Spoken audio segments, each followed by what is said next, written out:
नमस्कार दोस्तों, आपका अपना चैनल कूलिंग क्लासेज में आपका स्वागत है। आज का हमारा वीडियो भाज्यता के नियम को लेकर होगा।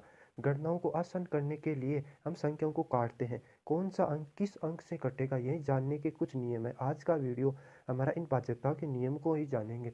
दोस्तों, सबसे पहले यदि आप चैनल पर नए हो तो चैनल को सब्सक्राइब करें। यदि आपको वीडियो अच्छा लगा हो तो वीडियो को लाइक और शेयर अवश्य करें। यदि वीडियो में कुछ खामियां नज़र आ रही है तो वो कमेंट बॉक्स में अवश्य बताएं।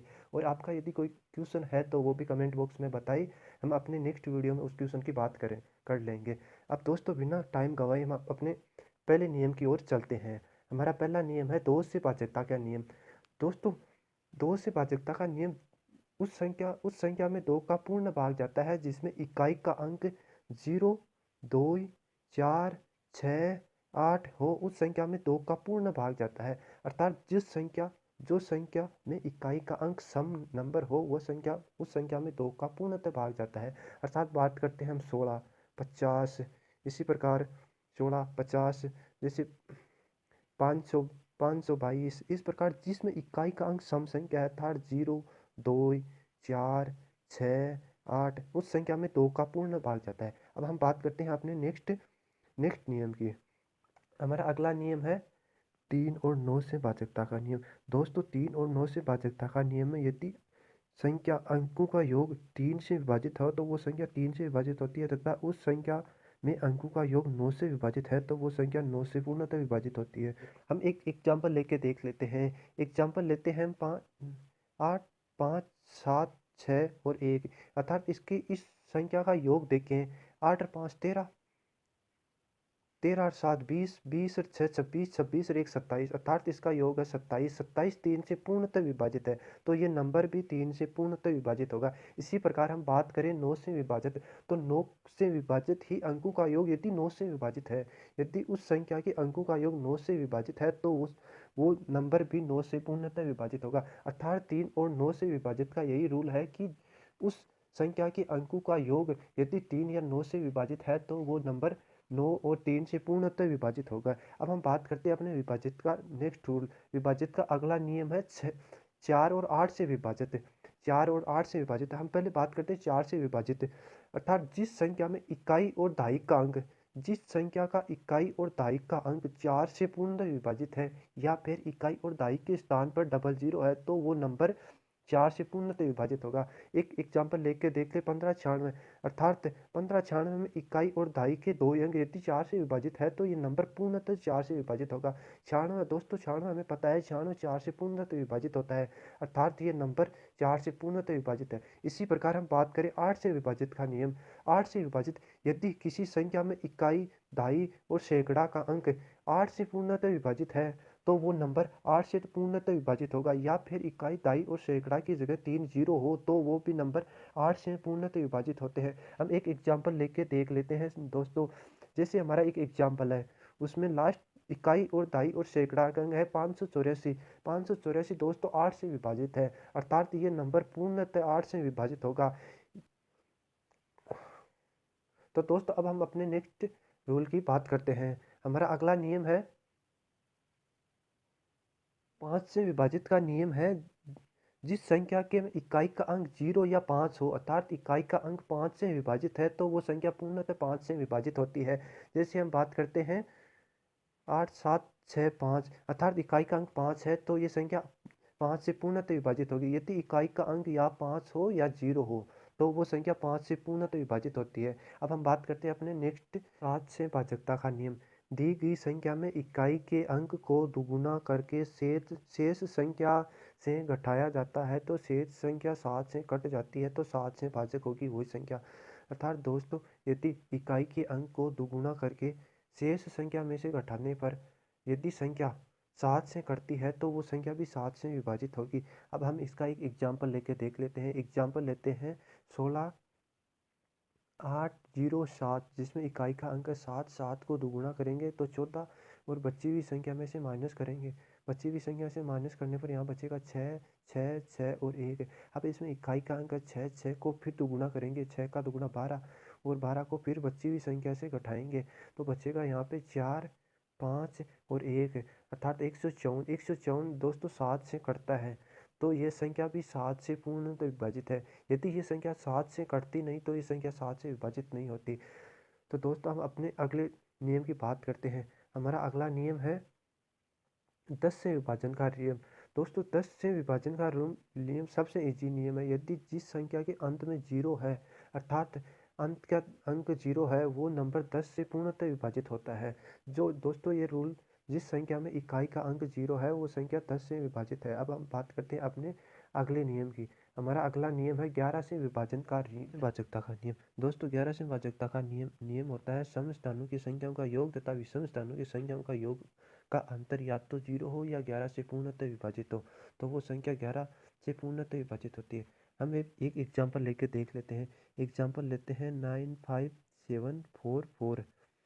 इसमें एक बार पहले देखते हैं, हम पहले सम स्थानों की संख्याओं का योग देखते हैं और बाद में विषम स्थानों की संख्याओं का। सम स्थान की संख्या है 5 और 4 9, और विषम स्थान की संख्या है 9 7 16 16 और 4 20, अर्थात 20 में से -9 करने पर बचता है 11, अर्थात 11 11 से विभाजित है, अर्थात ये संख्या भी 11 से विभाजित है।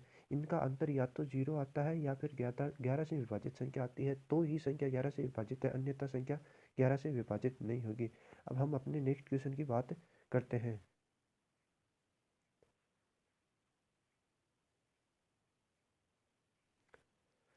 13 से वाचकता का नियम। दी गई संख्या में इकाई के अंक को चौगुना करके शेष संख्या में जोड़ा जाता है। अंत में यदि संख्या 13 से भाज्य है तो वो संख्या भी 13 से भाज्य होगी। दोस्तों यदि जो संख्या दे रखी है उसमें इकाई के अंक को 4 गुना करके शेष बची संख्या में जोड़ने पर ये संख्या, जब ये प्रक्रिया बार बार दोहराई जाती है जब तक यदि वो संख्या या तो 13 से भाजक, हमें पता चल जाए कि ये संख्या 13 से पूर्णतः कटती है। यदि नहीं कटती है तो वो संख्या 13 से विभाजित नहीं होगी, यदि कटती है तो वो संख्या 13 से विभाजित होगी। हम एक एग्जाम्पल लेके देख लेते हैं 13 से विभाजन के रूल में। हम एग्जाम्पल लेंगे 11,648। 11,648 में इकाई का अंक है 8, अर्थात 8 को 4 से मल्टीपल करेंगे तो 32, इसमें से 32 माइनस, इसमें 32 प्लस करेंगे, 32 प्लस करने पर आएगा 6 9 1 1। अब हमारी इकाई का अंक 6, 6 को हम फिर 4 से मल्टीपल करेंगे, 6 को 4 से मल्टीपल करेंगे 24। अब 24 को इसमें वापस ऐड करेंगे, 24 को ऐड करने पर यहाँ पे आएगा 3 13, 13 का 3 4 और 1। अब इकाई का अंक है 3, 3 को 4 से 12 और 12 फिर इसमें जोड़ेंगे तो 4 और 12 26, अर्थात 26 हमारा 13 से विभाजित है। तो ये जो नंबर दे रखा है वो भी 13 से पूर्णतः विभाजित होगा। तो दोस्तों हम बात करते हैं हम अगले नियम की। हमारा अगला नियम है 17 से भाजकता का नियम। 17 से भाजकता का नियम होता है दी गई संख्या में इकाई के अंक को 5 गुना करके शेष संख्या में से घटाने पर अंत में बची संख्या यदि 17 से भाजक है तो वो संख्या भी 17 से भाजक होती है। अर्थात दोस्तों इकाई के अंक को 5 गुना करके शेष संख्या में से घटाने पर हमें जो अंक प्राप्त होता है वो 17 से विभाजित है, तो दी गई संख्या भी 17 से विभाजित होगी। हम इसका एक एग्जाम्पल लेते हैं। हम एक इसका एग्जाम्पल ले लेते हैं और इस एग्जाम्पल से हम चेक करके देखते हैं। इकाई का अंक है जिसमें 9, 9 को हम 5 से गुणा करेंगे, 9 5 45 है। अब 45 को हम दी गई संख्या में से माइनस करते हैं, माइनस करने पर बचता है 2 3 6 और 1। अब फिर इकाई के अंक को 5 गुना करके 5 गुना करेंगे और वापस बची हुई संख्या से माइनस करेंगे। यहाँ 2 2 5 10 हो गए, 10 को इसमें से माइनस करने पर बचता है 153। अर्थात दोस्तों हम देख रहे हैं कि 153 17 से विभाजित है, अर्थात दी गई संख्या भी 17 से पूर्णतः विभाजित है। अब दोस्तों हम बात करते हैं हम अगले नियम की। हमारा अगला नियम है 19 से भाजकता का नियम।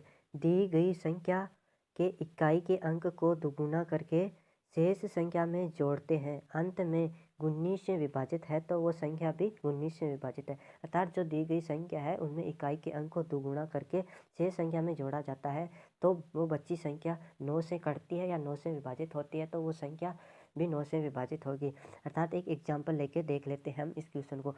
एग्जाम्पल लेते हैं हम 18 55 और 18 55 16। 18 55 16 में इकाई का अंक है 6। अब 6 को दुगुना करेंगे, 6 को दुगुना करने पर 12 और शेष संख्या में 12 जोड़ते हैं। शेष संख्या में 12 जोड़ेंगे तो यहाँ पाएगा 3 6, 5, 8, 1। अब इकाई के अंक है 3, 3 को फिर दुगुना करेंगे। 3 को दुगुना करने पर 6 जो बची संख्या में ऐड करते हैं। 6 से 12 2 और